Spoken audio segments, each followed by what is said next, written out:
How important is it for people to publish? I mean, you're what I would call a key person of influence. You have a lot of published works. You must meet people sometimes that have great messages, but no one ever hears about them because they don't publish. How much of it goes hand in hand? Mm-hmm. Yeah, if you could just tell me. Well, it's interesting. I think when people think publish, they think print, that they're the same thing. And as many people who've fallen for self-publishing scams know, having a garage full of books with your name on them is not the same as being published. The root of publish is making things public. My editor at Tor Books at Macmillan, Patrick Nielsen Hayden, told me this. And making a work public is the act of identifying a work and identifying the audience for that work and taking whatever steps are required to make the work palatable for the audience and put it in front of them. And so by that definition, for example, Google is one of the world's most prolific publishers, right? Because they take all of these works and all of these audiences and connect them together. Onesie-twosie, right? One reader, one writer. They'll be helping people watch this episode in the same way with YouTube. There you go, yeah. Yeah, and so I think that if you have the thing that defines whether or not you've been published, as opposed to whether or not you are working as an author, right? Whether or not you've been published is whether or not the audience for your work and the work have been connected. They're not necessarily the same thing. Not everyone who wants to do one wants to do the other. And there are many people who are way more interested in the audience and the work connecting. An example would be people who write religious tracts, right? Are way more interested in making sure that everyone reads their religious tract than they are in making sure that they're getting paid every time someone reads their religious tract. And so for them, publishing involves a lot of fairly improbable, low success rate activities like leaving piles of them in bus stations. And one of the things the internet has done is actually improve the reach of that. I mean, this is a lens through which to see the rise of weird extremist movements too. I mean, people have struggled. Yeah, people struggled to find audiences for neo-fascist works.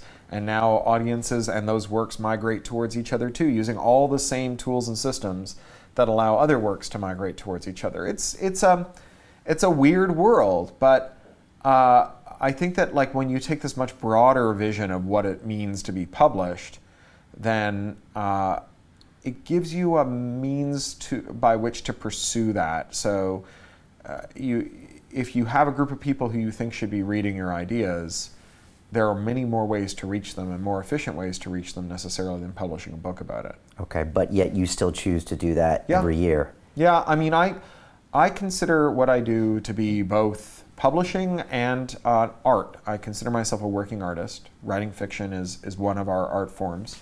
That it passes that threshold by a number of tests, but one is that it's this foundationally non-market activity. More people do it than could ever conceivably get paid, and there's no economic rationale for doing it. It's the likelihood of making money from writing is so infinitesimal, all the people who try versus all the people who succeed, that the only way we could have an industry is if it were a non-market activity, because the hit rate's too low. It's a good definition of art. Yeah, it's people do it not for commercial gain as a majority. Yeah, or no, not with the rational expectation of commercial gain. Okay, yeah. Right? And so I think that, so I've done some work for Disney Imagineering.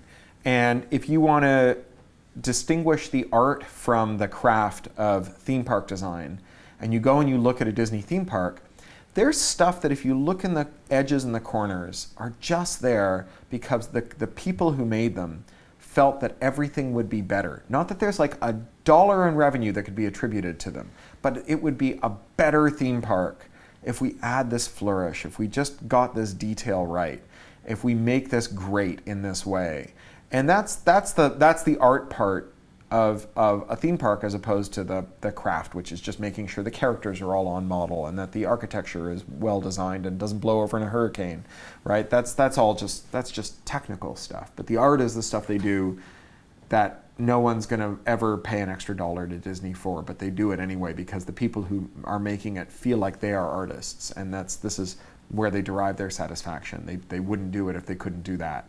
And so, yeah, I think of myself as a working artist, and I work in a medium, and that medium is relatively accessible. It's not as accessible as movies. Movies teach you how to watch them. The first time you watched a movie, you knew how to watch a movie. you had to go to school for like between 2 and 5 years to learn how to read a book. So it's kind of an abstract art form, but it's pretty widely enjoyed. It has a low technology threshold. You know, the codex, the paper-bound book, is a thing that we can produce relatively easily and distribute relatively easily, and we don't need a lot of technology to play back. It has lots of advantages, and it's very old. So it has a very rich tradition that goes back a long time, longer than printing. You know, we've had books and novels for longer than printing, and so that's pretty cool too. And so that's your art. That's the art form I practice. That's the art form. Yeah. Continue watching this fascinating conversation for free by clicking on the link below to visit our website, learn from the best minds in the world, and connect with a community of passionate people building the best versions of themselves. Just click on the link below, and I'll see you on the inside.